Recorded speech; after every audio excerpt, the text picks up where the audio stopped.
आज मनुष्य जीवन में हम कितना सुंदर आहार करते हैं, कितना मोहन भोजन करते हैं, नाना प्रकार के व्यंजन बनाते हैं। कहीं दही है, कितने पकौड़े हैं, कि कहीं खीर है, दूध है, करीम मिल रही है, कई प्रकार की सब्जी, काजू, किस्मत, सेब, संतरे आए हैं। और एक परमात्मा की भक्ति ना करने से हमें क्या मिलेगा? गद्दा बैल बनाई। अब गधे के जीवन पर विचार करो पुण्यात्माओं। हम ये सोचते नहीं, हम इतने लापरवाह हो गए। अब मनुष्य शरीर प्राप्त करके हमारे मन में भी नहीं आती हम पशु पक्षी भी बन जाएंगे। हम ये सोचे अपनी नए मौज बनी रहेगी, नए काचे काटेंगे। नहीं, ये तो भाई ये नहीं सदा, ये तो उनको मिलेंगे जो भक्ति कर रहे हैं, या तो पार हो जाएंगे, नहीं तो फिर उन्हीं को मानव शरीर मिलेगा। तो क्या बताना चाहते हैं कि 56 भोग कहाँ मन बोरे, फिर कुरडी चढ़ने जाई। एक परमात्मा का नाम इस जीभ से ना लेने से परमात्मा पशु जूनी दे देता है। वो बोल के ये नहीं बता सकता मुझे भूख लगी है, या सिर में दर्द है, पैर में दुख है, या प्यास लगी है, बोल नहीं सकता। परमात्मा कहते हैं जिव्या तो वाए बली जो रटे हरि नाम, नहीं तो काट फेंक दियो यो मुख में भलो ना चाम। कहते हैं जीव का तो मुख्य उद्देश्य यही है भगवान की स्तुति करे, उसके गुणगान करे, परमात्मा का नाम रटे। अगर ये यदि ये काम नहीं करते हो, ये भगवान की महिमा और गुणगान, भगवान की जो है ना जाप आदि नहीं करते हो, तो इस जीव की कोई आवश्यकता नहीं, इस चाम को इस मुंह में रखने की कोई आवश्यकता नहीं। इन बातों को हमने बहुत गहराई से सोचना चाहिए पुण्यात्माओं। पर तुम तो ये बातें हर स्थान पर बार बार ये सुनने को नहीं मिलती है। तो मौज कर रखी परमात्मा ने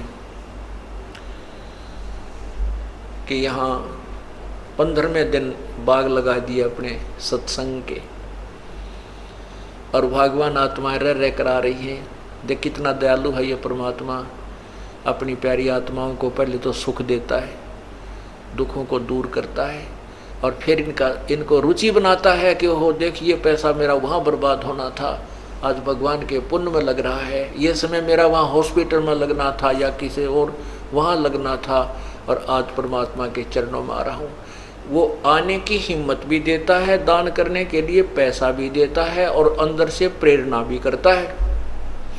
करे करावे साइया ये मन में लहर उठा, दादो सिरदर जीव कहो आप बगल हो जा। करे करावे साइया मन में लहर उठा, और दादू सिरदर जीव के आप बगल हो जा। परमात्मा सामने नहीं आता कि मैं कर रहा हूं, नहीं, उधर से यहाँ बहुत से ऐसे प्रमाण आपको मिलेंगे। डॉक्टर ने कह दिया कि इसको 2 लाख रुपए लगेंगे, इसका ऑपरेशन होगा, और वहाँ ले जाइए पीजीआई के अंदर। पीजीआई में जाते हैं, एक बहन ने बताया कि मुझे गले में, अभी की बात है, मेरे को गले में 4 गांठें होगी, पानी भी नहीं घट के जाए, अंदर नहीं जा रहा था। और यहाँ आसपास के हॉस्पिटलों में दिखाया, उन्होंने बताया भी ये तो कैंसर है, और इसको ऑल इंडिया में ले जाओ। ऑल इंडिया में ले गए, उन्होंने चेक किया, उन्होंने कहा कि ये तो कैंसर है, ऑपरेशन का भी हमारे पास समय नहीं है, समय दे दिया ऑपरेशन करने का, उस समय आना और ये दवाई खाना तब तक। वह बहन आई हुई है यहीं पर, आज भी यहीं देखी थी मैंने उसको। अभी हफ्ते पहले उसने ये बात इस दास को आके अपनी बताई, उसने नाम ले रखा पहले से। तो वो कहने लगी मैं वापस आ गई, उम्र अभी उसकी 30-35 के आसपास है। कहने लगी सारी रात रोई है परमात्मा, अभी तो मैंने जीवन वैसे ही खो दिया, आपका नाम भी ले रखे थी, भक्ति भी करती थी, लेकिन अब तो भक्ति पूरी हुई नहीं। मैं जीवन की भीख मांगती हूँ कि मेरी भक्ति पूरी हो जाए, और किसी वस्तु की मुझे चाह नहीं रही। सारी रात रोई। सुबह उठ गए, जब मैं रो रही थी तो एक पड़ोसन, एक लड़की आ गई, अक्के बात हो गया, कहने लगी मेरा तो ऐसे ऐसे भयंकर बीमारी होगी, मरूंगी मैं, छोटे छोटे बच्चे मेरे। तो उसने ऐसे नू दाब दिया, वो चारों गांठ टूट के और वो ऐसे मेरे को जैसे उल्टी गिरी, वो चार इतनी बत्ती सी बाहर निकल आई। उसको हमने लिफाफे में डाला और जिस दिन ऑपरेशन कराना था उस दिन वहाँ ले गए उसको, उनको भी ले गए, आप भी गई। डॉक्टरों को दिखा, डॉक्टर कहने लगे ये तो इनने का तो हमने ऑपरेशन करना था, तू आप कर लाई, ये तो इन्हीं के लिए तुम्हें हमने बुलाई थी, इनका तो राप हो गया, आप पे कर लाई। और ऐसे कहते मुंह बाके देखा वन्यारे जख्म ने, बोले जाओ ठीक हो जाएगी, अपना इंजेक्शन दवाई दे दी, ठीक हो जाए, अब कुछ नहीं, तेरा सब ठीक है। बोलो सतगुरुदेव की जय। अब वो बहन उसकी छाती बांध के देखो वह क्या सोचती होगी, कितना अपना कितना समय देगी मालिक के लिए। उसका जीवन दान है, ये परमात्मा की तरफ से एक्सटेंशन है, और वेस्टेज जो पैसा जो बता दिया वो न्यारा, और हाहाकार माजरी थी वह न्यारी। वह बहन यही खड़ी होगी मेरे ख्याल में, सुनीता आई हो तो खड़ी हो एक बहन, सुनीता बहन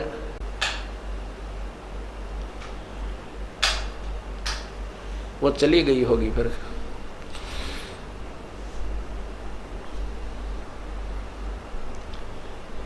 तो कहने का भाव ये है पुण्यात्माओं, अब कहते हैं करे करावे साइया मन में लहर उठा। अब उस बहन की कितनी रुचि दान में भी, सेवा में भी आगे खड़ी रहा करेगी, सत्संग भी सुनने आया करेगी कि मुश्किल से भगवान ने दोबारा जीवन दिया है।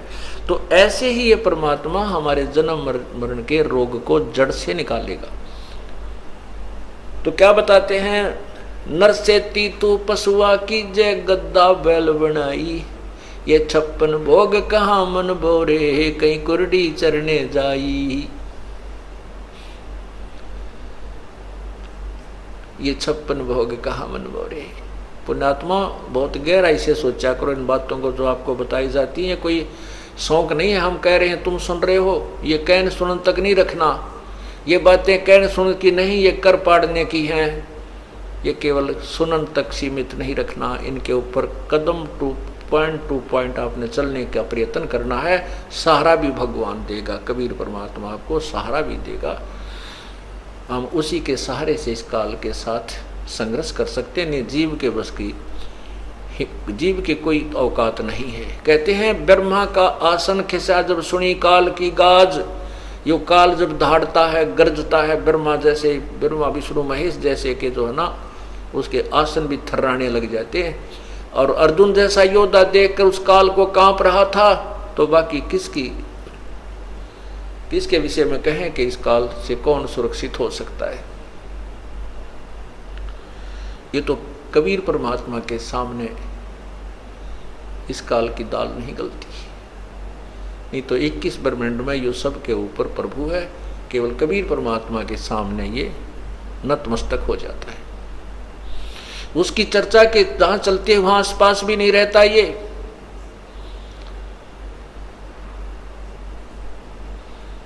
दादू साहब कहते हैं केरी नाम कबीर का ये विषम काल गजराज। दादू भजन प्रताप से यो भाज्य सुन कर आवाज। जैसे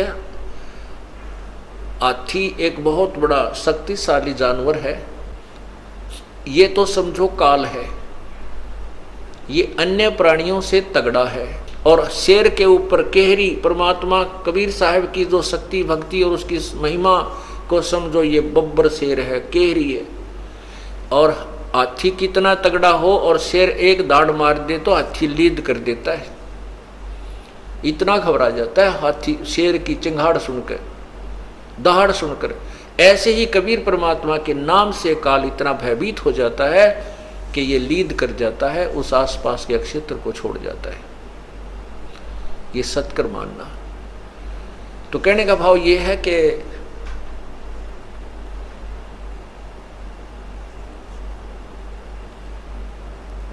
नर से तू पसवा कीजे गद्दा बैल बनाई, ये 56 भोग कहाँ मन बोरे की तो कुरडी चरने जाई।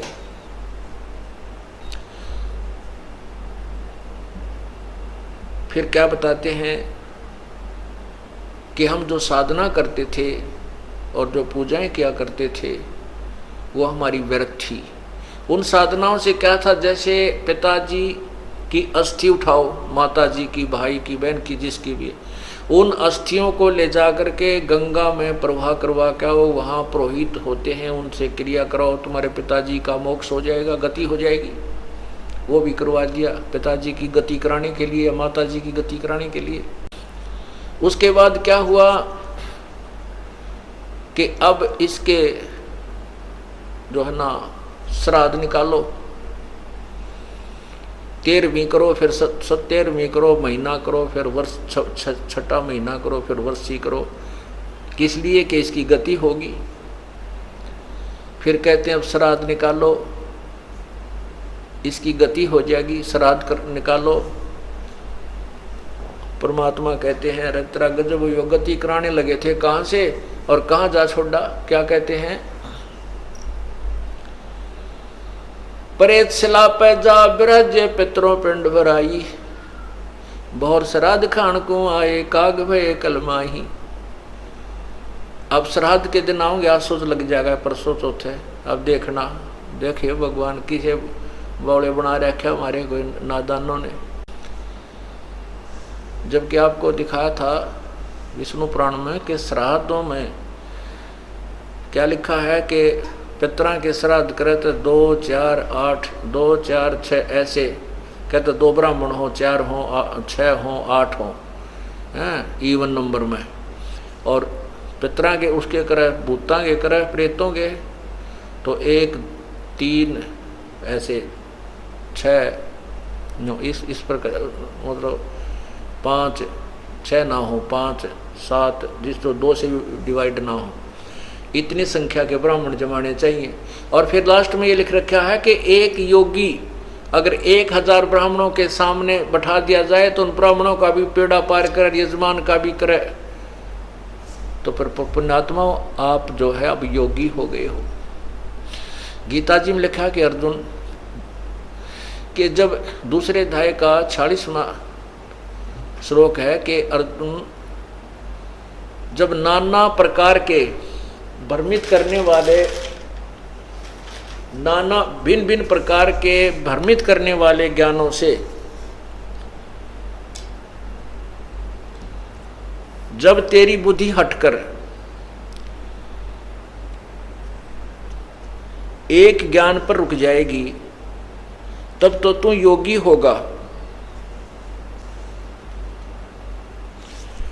तो ये तत्व ज्ञान सुनने के बाद जो भिन्न भिन्न भ्रमित करने वाले ज्ञानों से तेरी बुद्धि हट जाएगी तब तो तू योगी होगा, तब तो तू भगत सही बनेगा, तब तेरी भक्ति प्रारंभ हो जाएगी।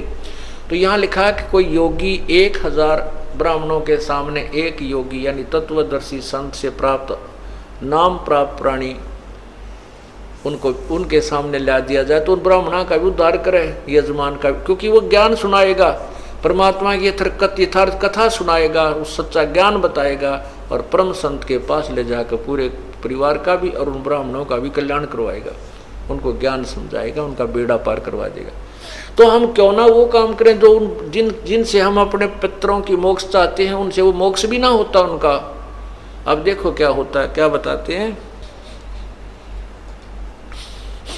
अरे भोली सी दुनिया सतगुरु बिन कैसे सरिया, रे भोली सी दुनिया सतगुरु बिन कैसे सरिया। अपने लला के बाल उतरवावे देखो कैंची ना लग जइया। एक बकरी का बच्चा लेके उसका गला कटैया, रे भोली सी दुनिया सतगुरु बिन कैसे सरिया। कहते हैं एक बुढ़िया जाया करे गुड़गांव माड़ी पर या अपने इष्ट स्थान पर जहाँ जिसकी पूजा है कि लड़के या लड़की के बाल उतरवा काने, पहले जो बच्चा जन्म होता है वो सूचे बाल भगवान का चढ़ाने उस धाम पर चढ़ा कर आएंगे। और वहां जाते हैं, बुढ़िया अपनी पुत्र वधू को साथ ले जाती है और साथ में पोता या पोती होती है। वहां नाई बैठा होता है उस इष्ट धाम में बाल तारनियां काटनियां। तो बुढ़िया कहती है अपने उस नाई को कि भाई नाई के देख, पोता या पोती जो भी है मेरे बेटे या बेटी का कच्चा सिर से भाई सहज सहज कदे कैंची लाग जाए, देख रहे सहज सहज बाल काटिए। और फिर वहां मूर्ख बना रखा है उन अनजान लोगों ने, पुजारियों ने और गुरुओं ने कि माता के एक बकरा चढ़ा, तेरा बेटा बेटी सुखी रहेगा। अरे तेरा गजब भैया, अपने बच्चे की जीवन की सुरक्षा के लिए और दूसरे के जीवन को लेकर के वहां कटवा रही है। और अपने बच्चे को तो इतना प्यारा लगा, इतना कैची लगने का भी डर, और एक बकरी का बच्चा लेकर उसका गला कटवा दिया, उसको भेंट चढ़ा दिया उन मूर्खों के कहने से वहां पत्थर की बनाई हुई मूर्ति पर। और स्वाद करें वह पुजारी वहां बैठे जो बहकारे हैं, वो उन बकरों को मरे हुए को खावें। फिर कहने ऐसे लगे कि मारो मैं तुम्हें चढ़ा जाऊं, क्यों फिर उसने वो अपना गितौर बेचे, घने कट जाते, वह खराब हो जाता, वो सारे न खा नहीं सकते मोटे पेटों वाले। तो इसलिए उन्होंने अपने हिसाब से समाज को गुमराह करते रहे। तो क्या कहते हैं कि वह बुढ़िया फिर क्या करती है, इतने बाल लेवेगी सिर के को और वहाँ चढ़ाएगी मंदिर में। वहाँ पुजारी बैठा होता, वो अलग अलग छांटता रहता, उन बालन उठा के कट्टे में गालें जा, और शाम के समय उन बालों को बाहर कुर्डियाँ पर फेंक जाता। वो पुजारी अपने घर ना ले जाता, वो बैंक में जमा ना कराता, उन बालों को वही फेंक देता बाहर अड़ंगे में शाम के समय। तो परमात्मा कहते हैं इन बालों को अपना ना आप पर काट कर अड़े फेंक दिया करो, कहीं नहीं जाना कि ठगवाने के लिए, इनसे कोई मोक्ष नहीं है। कहते हैं रे बोली सी दुनिया सतगुरु बिन कैसे सरिया, अपने लला के बाल उतरवावे देखे चीना लग जइया, और एक बकरी का बच्चा लेके उसका गला कटिया। रे बोली सी दुनिया, ये तो पाप इकट्ठा कर लिया, पुण्य कहाँ। फिर बताते हैं कच्चा पाका भोजन बना के माता धोकने गईया, और जिस माता ऊपर कुत्ता मुत्ता वो क्यों ना मर गईया। एक कैसा देखा, हम खुद पूजनिया में है, हमारे माता पिता दादा दादी रह जाया करते, एक 4 ईंट ला रखी, इतना बना रखा चूल्हा साइड में ऊपर तक ढक के, और कहते हैं यहाँ, और वो ऐसा बना करते माता का आधे कच्चे गुलगुले आधे पूरे कच्चे पाके नो गेर गार के उसमें, और वहाँ डालने पता था जाने कुत्ता न खाना हो तो माता की खावा थी, तो वहाँ डालते उस माता के उस धाम पर स्थान पर। और वो तो नीचे उतर दे भी कोई नहीं, पूजा करनी है, कुत्ते जब उसी समय चढ़ जाते, उन सारे माता के आहार को कुत्ते खाया करते थे, और चलते समय उसी माता के सिर में धार मार काटते पेशाब करते थे। तो परमात्मा कहते हैं तू तो उस माता की इतनी डर है, अकदिया तेरे बेटा ना मार दे, तेरे मैसाम खराबी ना कर दे, इस कुत्ते की टांग क्यों ना तोड़ दी, इसलिए इसका ऊपर मूत गया। तो परमात्मा कहते हैं कुछ दिल डांटो, ज्ञान आधार बनाओ, भगवान को समझो, सच्चा ज्ञान ग्रहण करो। कच्चा पाका भोजन बना के माता धोकने गईया, और उस माता ऊपर कुत्ता मुत्ता वो क्यों ना मर गईया। रे बड़ी सी दुनिया। फिर क्या बताते हैं कि जीवित बाप गेल तो लट्ठम लट्ठा, जब पिताजी जीवित रहते हैं तब तो उसके लट्ठम लट्ठा है, तने बड़े भाई ती गणा दे दिया, मेरे ती नो नहीं कराया है, तो ऐसा था नो कर दिया, जब तो उसने टूक नहीं दे। और मरे पाछा उसका अंतिम संस्कार उसी गति कराने के लिए डरते बहकाए हुए, कहते वहाँ फिर गंगा पे लेकर उसकी अस्थि बहाने जाते हो। जीवित बाप के लट्ठम लट्ठा मुए गंग पुचैया, और जब आवे आसुज का महीना वो कौआ बाप बनाइया। रहे बड़ी सी दुनिया, और तेरा गजब ही। अब आसुज में देखना इनके सांग श्राद्ध निकालनिया के, पंडित जी ने कहेगा कि इसमें जो खाना है कुछ ऊपर रख दो ऊपर, और कौवा भोग लगा गया तो तेरे पिताजी को भोग लग गया। हो सकता है तेरे माता या पिता कौवा बन गए हो और वो खाने आ गए हो। कहाँ से मोक्ष कराने लगे थे? अस्थि गंगा में डाल का मोक्ष करा हो जाएगी। फिर 13वीं करो मोक्ष हो जाएगा, फिर 6ठा महीना करो, छठा करो, 32 करो, मोक्ष हो जाएगी। फिर श्राद्ध निकालो, मोक्ष हो।